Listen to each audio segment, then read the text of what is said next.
రాష్ట్ర విభజన వలన ఏపీకి తీవ్ర నష్టం కలిగిందని, రాజధాని హైదరాబాద్ను కోల్పోయామని రాష్ట్ర గవర్నర్ అబ్దుల్ నజీర్ అన్నారు.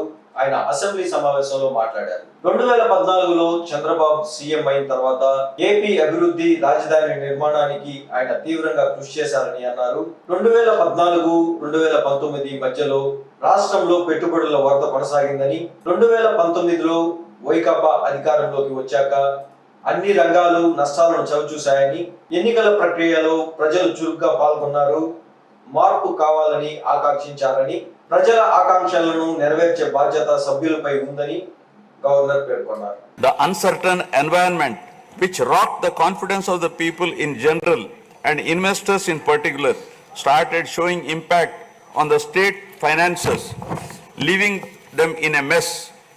Fiscal prudence was abandoned. Expenditure was beyond means in spite of limited revenue growth, and debt and liabilities rose sharply. Financial management is manifested by diversion of funds, higher taxation despite high inflation, increase in power sector liabilities, neglect of capital expenditure which eventually resulted in slowing down of the economy. The enormous gap in resources was sought to be met repeatedly by borrowings through corporations and forcing them to spend on government expenditure, and in the process weakening the corporations. In view of the inordinate delay in clearance of the bills due to strained financial position of the state, many vendors and contractors have approached High Court of Andhra Pradesh for relief and filed cases against the government. About 25,000 cases have been filed for bill payments, which is unprecedented.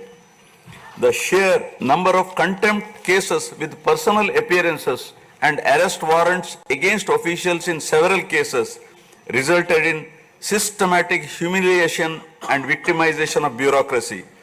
This led to complete demoralization of administrative machinery. The capital expenditure reduced by 60% in 2019-24 compared to 2014-19. Departments such as water resources and transport, roads and buildings, which undertake substantial capital works, were left critically short of funds to carry out any works.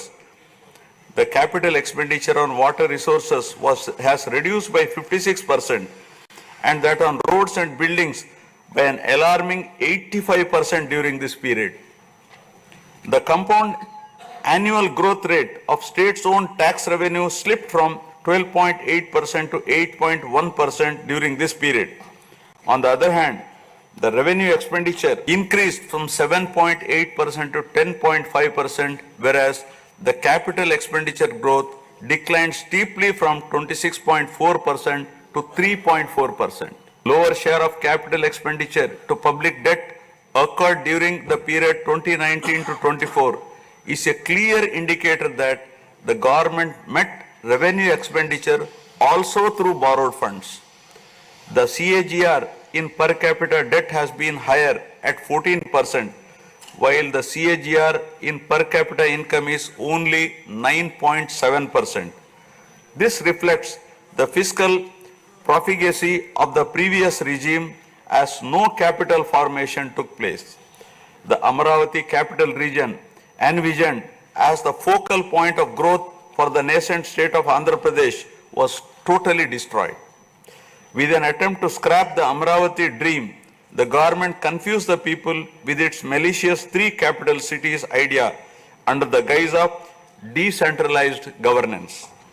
During the period 2019-24, no irrigation project, no industries, no infrastructure relating to roads, buildings, hospitals, drinking water was taken up.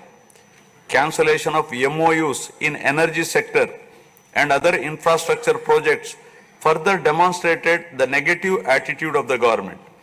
Such disastrous decisions, unmindful of consequences, have led to unrest amongst the youth and job aspirants.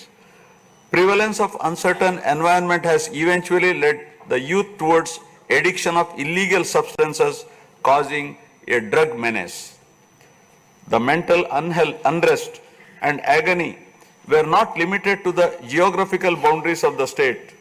The Telugu speaking people all around the world were upset and demoralized by the uninspiring deeds of the government. They anxiously and desperately waited for a change in governance that would take them forward in the 21st century. The progressive public policies of the AP government during 1996 to 2004 have today led to empowerment of Telugu people globally, enabling them to be amongst the highest earning Indian diaspora. The condemnation of demolition approach of the previous government by the people of the state, NRIs and other supporters culminated in a change in government.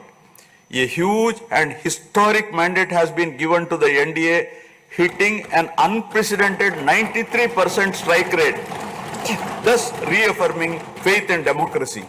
I sincerely congratulate the people of Andhra Pradesh for their wisdom in electing a government that discharges its duties with a futuristic view.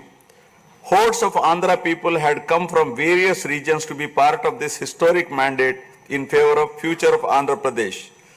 The new government has a perfect blend of fresh and experienced honorable members in the assembly. I once again welcome all the members who will be instrumental in making right policies in the interest of good governance and in the spirit of cooperative federalism.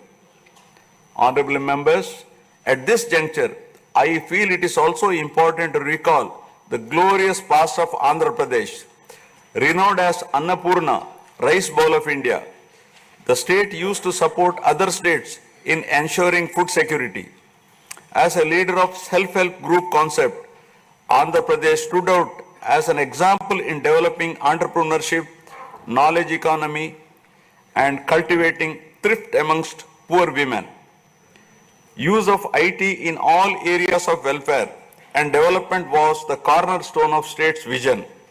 The misrule of the previous government, which lacked transparency, have compelled this government to put the facts before the people about the disruption of systems and rampant corruption prevailing during the last 5-year term.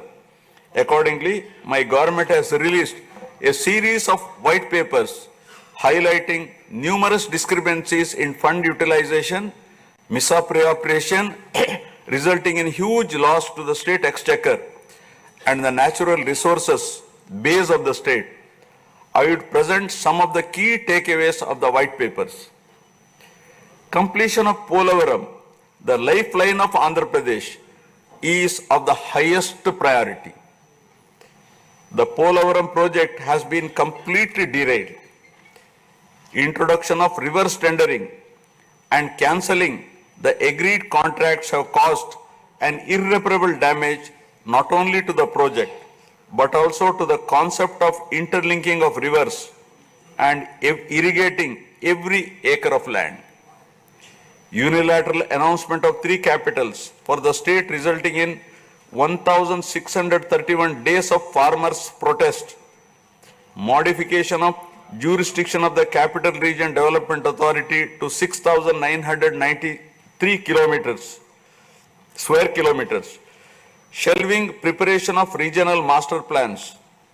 Completing the land acquisition in only 191 acres are some of the events that halted the progress of CRDA.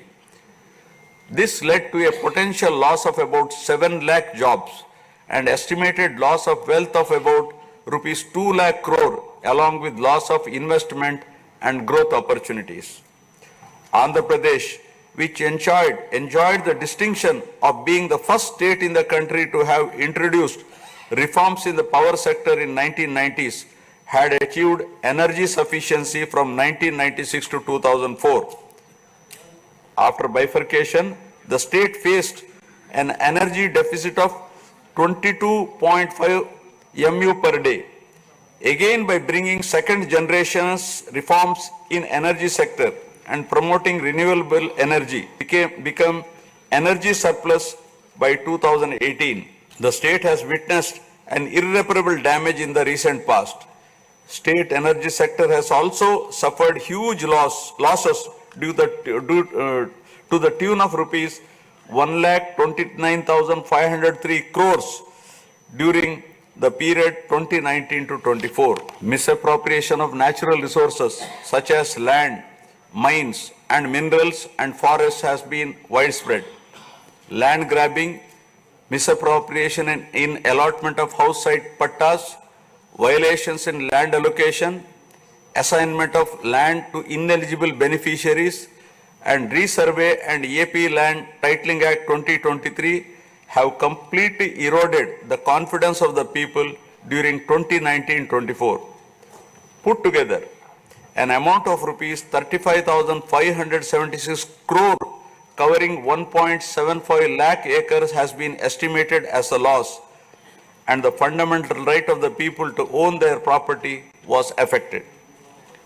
Looting of sand and mineral wealth is another area that resulted in huge loss to the exchequer and involved corruption. My government has initially estimated that an amount of rupees 19,000 crore has been lost due to illegal activities in these areas. Due to the unfriendly sand policy, 20 lakh construction workers have become unemployed. Due to the inefficient, inappropriate policy making and laxity in enforcement during the periods 2019-24, a cumulative loss to the tune of 9,750 crore has been incurred in mineral revenue. Huge damage has been done to environment. Smuggling of precious red sanders from forests has taken place, with the revenue from the sale of red sanders dropping from rupees 1,623 crore in 2014-19 to rupees 441 crore in 2019-24. The destruction of mangrove forest land and Rishikonda Hill in Visakhapatnam have also damaged the state's heritage and culture. The government misused law and order machinery during 2019-24 by harassing dissenting voices. There was rise in crime against women, children, atrocities on innocent people, especially the SC, STs and other vulnerable sections. The people lost faith in the government's ability to maintain rule of law.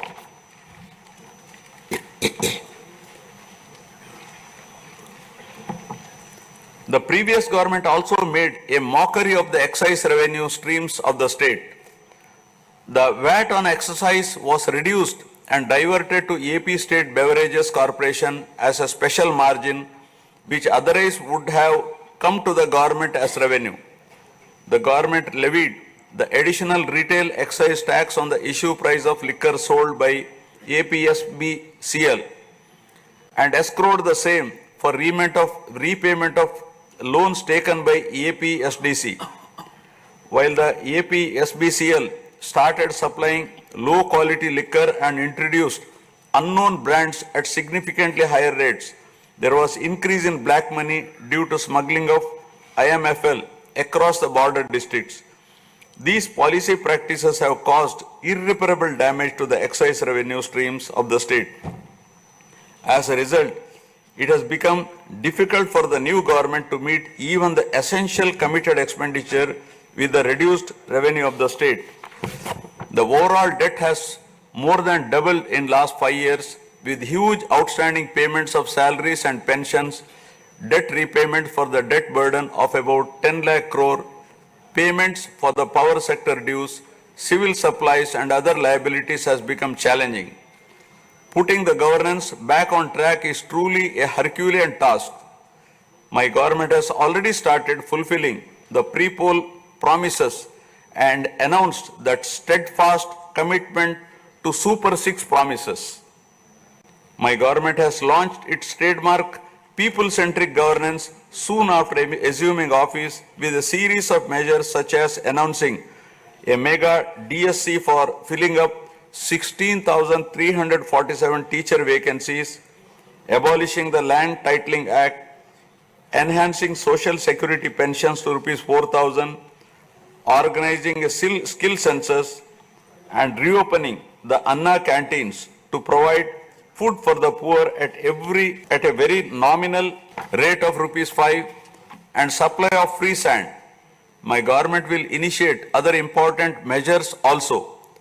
I am sure my government, under the able and proven leadership of Shri N. Chandrababu Naidu Garu, the Honorable Chief Minister of Andhra Pradesh, and Shri Pawan Kalyan Garu, Honorable Deputy Chief Minister, with complete support of Shri Narendra Modi Garu, Honorable Prime Minister of India, will make all-out efforts in fulfilling the aspirations of the people for developing the state. Initiating the process, the Honorable Chief Minister visited New Delhi to meet the Honorable Prime Minister and other union ministers concerned and apprise them of the grim financial situation. During the visit, special requests have also been made for hand-holding by the centre and extending liberal support to the state. I appeal to the people of the state to understand the current alarming financial situation and cooperate with the government in rebuilding the state.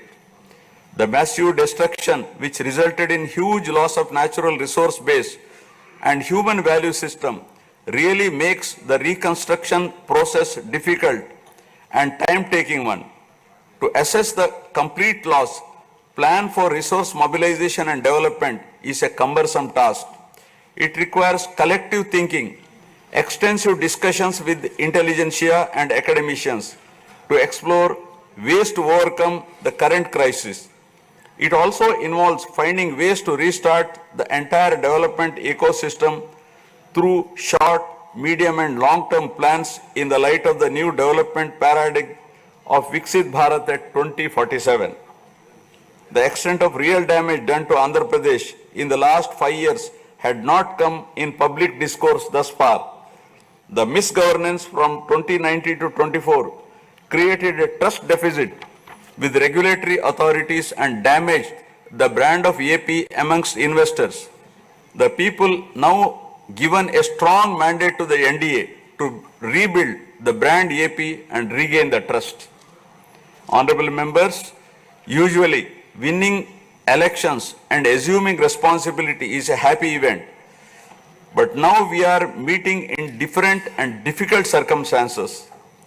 Perhaps for the first time in the country, the members are not in a position to rejoice and have the means to meet people's aspirations immediately. Keeping this in view, my government is proposing to go for budget after meaningful deliberations.